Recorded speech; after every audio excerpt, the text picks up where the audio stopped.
अस्सलाम स्टूडेंट्स, मेरा नाम है डॉक्टर मोहम्मद इब्राहिम। और आज हम लोग डिस्कस करेंगे बायोकेमिस्ट्री का चैप्टर नंबर 3, लिपिड्स। ठीक है। लिपो का मतलब होता है फैट। ठीक है। The lipids are organic substances. ठीक है। ऑर्गेनिक सब्सटेंसेस वो होते हैं जो कि कार्बन, ठीक है, और हाइड्रोजन से मिलके बने हुए हैं। ठीक है। कार्बन और हाइड्रोजन से मिलके बने हैं। Occurring in plant and animal tissues. Plant और एनिमल्स के अंदर पाए जाते हैं। Belong to a very heterogeneous group of compounds related to fatty acid. ठीक है। हेट्रोजेनस ग्रुप ऑफ कंपाउंड्स हैं, इनके अंदर फॉस्फोलिपिड्स पाए जाते हैं, स्फिंगोसिन, ठीक है, और स्टेरॉइड्स पाए जाते हैं। ठीक है। इसके अंदर डिफरेंट टाइप ऑफ कंपाउंड्स पाए जाते हैं जो कि फैटी एसिड के साथ रेलिवेंट होते हैं। ठीक है। Lipid includes fats, oils, waxes, steroids. ये लिपिड्स की डिफरेंट जो है कैटेगरीज हैं। ठीक है। जिसके अंदर फैट्स पाए जाते हैं, ऑयल्स पाए जाते हैं, वैक्सेस पाई जाती हैं, स्टेरॉइड्स पाए जाते हैं। And defined as substance having the following properties. ठीक है। और इनकी ये फॉलोइंग खसूसियात होती हैं। ठीक है। They are insoluble in water. ठीक है। ये जो है, they are insoluble in water. ये पानी के अंदर हल नहीं होते हैं। ठीक है। जैसे कि फॉर एग्जांपल, अगर हम लोग घी को जो है, घी इज अ लिपिड। ठीक है। अगर आप घी या ऑयल को पानी में हल करने की कोशिश करें तो वो पानी के अंदर हल या मिक्स नहीं होते हैं। ठीक है। They are hydrophobic. ठीक है। उसके बाद आता है हमारे पास but soluble in non polar solvents. लेकिन जो है नॉन पोलर सॉल्वेंट्स के अंदर वो सॉल्युबल हो जाते हैं। ईथर, क्लोरोफॉर्म, ठीक है, बेंजीन वगैरह, इनके अंदर ये सॉल्युबल हो जाते हैं। ठीक है। They are primary building block, their primary building blocks are fatty acid, glycerol, sphingosine and sterol। ठीक है। स्टीरोल, अगर जितने भी लिपिड्स हैं, अगर आप उनके प्राइमरी बिल्डिंग ब्लॉक्स को देखें, ठीक है, जैसे फॉर एग्जांपल हम लोग बात करते हैं प्रोटीन्स होती हैं। ठीक है। प्रोटीन्स जो है वो अमाइनो एसिड से मिलके बनती हैं। किससे मिलके बनती हैं? अमाइनो एसिड से। प्रोटीन्स अमाइनो एसिड से मिलके बनती हैं। इसी तरह लिपिड्स जो होते हैं ये इन बिल्डिंग ब्लॉक से मिलके बनते हैं। ठीक है। फैटी एसिड, ठीक है। अच्छा, there is a huge difference between the fats, ठीक है, एंड फैटी एसिड। ठीक है। फैटी एसिड, ठीक है, फैटी एसिड वो होगा जिसके अंदर सी डबल बॉन्ड ओ, ठीक है, ओ एच, ठीक है, कार्बोक्सिल ग्रुप होगा। और फैट जो है वो, हम इन चीजों को मैं आपको आगे जाके मजीद क्लैरिफाई करूंगा जब हम लोग केमिकल रिएक्शन पढ़ेंगे। ठीक है। अच्छा जी, ग्लाइसरोल भी एक जो है वो कंपाउंड है। ठीक है। स्फिंगोसीन और स्टीरोल। ठीक है।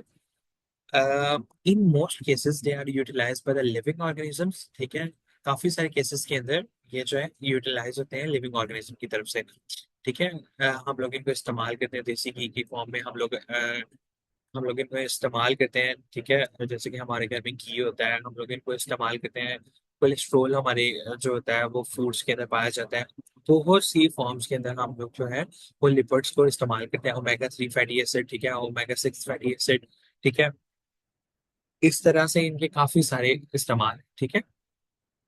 Most common lipid is fat in the animals and plants. ठीक है। लिपिड्स, ये लिप्स नहीं है, लिपिड्स है। ठीक है। Lipids use to store energy. Lipids जो है वो एनर्जी को स्टोर करते हैं क्योंकि इनके अंदर बहुत ज्यादा प्रोपोर्शन होता है कार्बन हाइड्रोजन बॉन्ड्स का। ठीक है। And very low proportion of the oxygen. Oxygen stored double the amount of energy as compare to same, as compare to the same amount of energy of any carbohydrates. ठीक है। अच्छा जी, इनके अंदर वो कह रहा है कि कार्बन हाइड्रोजन बॉन्ड्स बहुत ज्यादा होते हैं।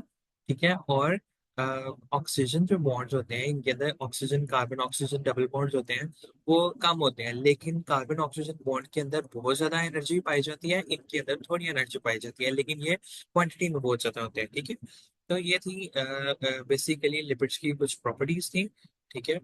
जिनको हम लोगों ने डिस्कस किया है। इसके आगे हम लोग चलते हैं नीचे, क्लासिफिकेशन ऑफ लिपिड्स के अंदर। ठीक है। क्लासिफिकेशन ऑफ लिपिड्स क्या है? They are classified as three simple lipids, compound lipids and derived lipids। ठीक है। इसके अंदर तीन क्लासेस आती हैं इसकी। हम लोग सिंपल लिपिड्स को पढ़ते हैं। ठीक है। This class includes fats, oils and waxes. ठीक है। इसके अंदर हमारे पास क्या क्या प्रेजेंट है? फैट्स हैं, ठीक है, ऑयल्स हैं एंड वैक्सेस हैं। ठीक है। जैसे कि वैक्स होते हैं, जैसे कि हेयर रिमूवल के लिए वैक्सेस इस्तेमाल की जाती हैं। ठीक है। वैक्सेस जो है, जैसे कि कैंडल के अंदर वैक्स होती है, ठीक है, मोमबत्ती जो होती है वो जो मेल्ट हो रही होती है, ठीक है, वो उसके अंदर भी वैक्स होती है, ठीक है, और भी बहुत सारे वैक्सेस के यूजेस होते हैं, ठीक है। फैट्स एंड ऑयल्स को भी हम लोग पढ़ते हैं, ठीक है। फैट्स एंड ऑयल्स को सबसे पहले पढ़ते हैं।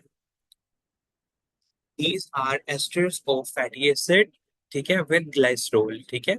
एक है फैटी एसिड है, ठीक है, एक है ग्लाइसरोल कंपाउंड है, ठीक है। इनके दरमियान में एस्टर लिंकेज बनता है, जिसको हम लोग जो है वो ट्राईग्लाइसराइड या ट्राई हाइड्रोक्सी एल्कोहल बोलते हैं। क्या बोलते हैं? Tri hydroxy alcohol. They are known as triglyceride या ट्राई असाइल ग्लाइसरोल, और फैट का नाम देते हैं, ठीक है। हम लोग इसको, मैं आपको दोबारा से बता रहा हूँ, ठीक है। पहले मैंने आपको बोला था कि मैं नेक्स्ट इसको बात के अंदर जाके बताता हूँ, हम लोग रिएक्शन से भी पढ़ेंगे इस चीज को, ठीक है। फैटी एसिड एक अलग चीज होती है। फैटी एसिड यानी कि 3 कार्बोक्सिलिक एसिड, जिनके अंदर ये 3 कार्बोक्सिलिक एसिड्स होंगे, ठीक है। हम लोग ये कार्बोक्सिलिक एसिड की वजह से इसका नाम है फैटी एसिड, ठीक है। कार्बोक्सिलिक एसिड यानी कि C double bond O H जहाँ पे होता है, ठीक है, उस वो फैटी एसिड है, और फैटी एसिड की वजह से जो कार्बोक्सिलिक एसिड की वजह से उसका नाम फैटी एसिड है। फैटी एसिड और ग्लाइसरोल का आपस में रिएक्शन होता है, ये दोनों रिएक्शन करते हैं, और ये आगे क्या बनता है? ट्राइग्लिसराइड बनता है, ठीक है। यहाँ पे बुक के अंदर थोड़ा रिएक्शन के अंदर प्रॉब्लम है, मैं आपको एक क्लेरिफाइड जो है वो डायग्राम शो करता हूँ, ठीक है, उसको आप लोगों ने फॉलो करना है, ठीक है। पहले मैं आपको थेरेटिकली इसको पढ़ा लूँ, देन हम लोग इसको डिस्कस करते हैं, ठीक है। A fat in liquid state, ठीक है, उसको हम लोग ऑयल कहते हैं, ठीक है। अगर कोई फैट हो वो लिक्विड स्टेट के अंदर हो, उसको हम लोग ऑयल का नाम देते हैं, ठीक है। Fat and oil are lighter than water. Fat और ऑयल जो होते हैं वो पानी से जरा हल्के होते हैं, और उनकी स्पेसिफिक ग्रेविटी होती है, ठीक है। स्पेसिफिक ग्रेविटी हम लोग कैसे निकालते हैं, ठीक है? डेंसिटी ऑफ यानी कि सब्सटेंस, ठीक है, और डिवाइडेड बाय डेंसिटी ऑफ क्या रेफरेंस, ठीक है। यहाँ हम लोग वाटर को रेफरेंस लेते हैं, ठीक है। इन दोनों को हम लोग डिवाइड करते हैं तो हमारे पास स्पेसिफिक ग्रेविटी आ जाती है। ये फार्मास्यूटिक्स की कैलकुलेशन होती है, ठीक है। तो इनकी स्पेसिफिक ग्रेविटी जो होती है वो 0.8 होती है, ठीक है। और दोबारा से अगर मैं इसको पूरे को रिवाइज करूं, थोड़ा सा ये टफ है, ठीक है। टफ के अंदर ये है कि फैटी एसिड और ग्लाइसरोल का आपस में रिएक्शन होता है, तो ये आगे ट्राइग्लाइसराइड बनाते हैं, ठीक है। और ये ट्राइग्लाइसराइड बहुत ज्यादा फेमस टर्म है, ठीक है। या हम लोग इसको फैट भी बोलते हैं, या हम लोग ट्राई असाइल ग्लिसरॉल भी बोलते हैं, ठीक है। ग्लाइसरोल का जो दूसरा नाम है ट्राई हाइड्रोक्सी एल्कोहल, ठीक है। या हम लोग जैसे कि ट्राई हाइड्रोक्सी से मुराद है, कि ट्राई से मुराद है ये 3 हाइड्रोक्सी हैं, इनके साथ में OH ग्रुप है, यानी कि 3 कार्बन है, 3 कार्बन है, उनके साथ में OH ग्रुप है, जिसको हम लोग हाइड्रोक्सी बोलते हैं। और जिस कंपाउंड के साथ में OH ग्रुप लगा हो, उसको हम लोग एल्कोहल भी बोलते हैं, ठीक है। तो ये ट्राई हाइड्रोक्सी एल्कोहल बोल रहे हैं ग्लाइसरोल को। ग्लाइसरोल का फैटी एसिड के साथ रिएक्शन हो रहा है, ठीक है, दरमियान में एस्टर लिंकेज बन रहा है या एस्टर ग्रुप बॉन्ड बनेगा, ठीक है। इसकी वजह से हम लोग इसको ट्राइग्लिसराइड बोलेंगे, ठीक है। अब मैं आपको डायग्राम से शो करता हूँ मजीद, ठीक है। अच्छा जी, जी क्लास, मैंने आपको बताया था कि जिसके अंदर C double bond O H हो, ठीक है, that is known as fatty acid, ठीक है। तो ये जो है वो हमारे पास फैटी एसिड आ गया, ये हमारे पास किसका मालिक्यूल आ गया है? Fatty acid.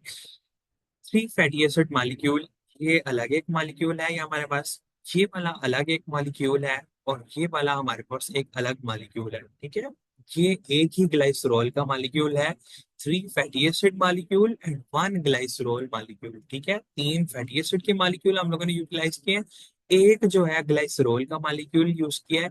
इनके दरमियान में जो है वो एक बॉन्ड बनेगा, ठीक है, that is known as ester bond, ठीक है। इसको हम लोग क्या बोलेंगे? एस्टर बॉन्ड, ठीक है। ये वाटर का यहाँ से रिमूवल होगा, ये हाइड्रोजन और ये OH आपस में जो है रिएक्शन करेंगे, और ये तीनों जो है वो रिमूव हो जाएंगे, ये तीनों क्या हो जाएंगे? रिमूव हो जाएंगे। और ये वाला जो ऑक्सीजन है, ये वाला जो ऑक्सीजन है ये कार्बन के साथ बॉन्ड बना लेगा, ठीक है। ये वाला ऑक्सीजन कार्बन के साथ क्या कर लेगा? बॉन्डिंग कर लेगा। ये वाला ऑक्सीजन कार्बन के साथ बॉन्डिंग कर लेगा, ठीक है। और देखिए, ये वाला ऑक्सीजन कार्बन के साथ बॉन्डिंग कर लेगा, ये वाला ऑक्सीजन कार्बन के साथ बॉन्डिंग कर लेगा, और ये वाला ऑक्सीजन जो है कार्बन के साथ बॉन्डिंग कर लेगा। तो यहाँ पे 3 एस्टर बॉन्ड्स जो है वो डेवलप हो जाएंगे, ठीक है, तो इस मॉलिक्यूल को ओवरऑल हम लोग बोलते हैं ट्राइग्लिसराइड मॉलिक्यूल। ठीक है, और हमें तीन जो है वाटर मॉलिक्यूल हासिल होंगे। अगर आप चाहें तो आप इस रिएक्शन को नोट डाउन कर लें और आप लोग इसको जो है वो अपने पेपर के अंदर लिख सकते हैं। ठीक है, बुक के रिएक्शन जो है समहाउ उसके अंदर थोड़ा सा प्रॉब्लमेटिक है। ठीक है, आप लोग की जो प्रिंटेड बुक्स है उसके ऊपर ये प्रॉपर्ली नहीं मेंशन्ड है। ठीक है, मैं आपको इसकी ये ऊपर इसकी जो है वो एक इक्वेशन लिखी हुई है कि three fatty acid molecule, one जो है glycerol molecule, one triglyceride molecule बनेगा और थ्री वाटर मॉलिक्यूल। और अगर आप इसको केमिकली देखें, ये दोनों ही बहुत ज्यादा इंपॉर्टेंट है, और ये जो केमिकल इक्वेशन है ये क्वाइट मोर इंपॉर्टेंट है, ये बहुत ज्यादा इंपॉर्टेंट है। ठीक है, ओके, बैक टू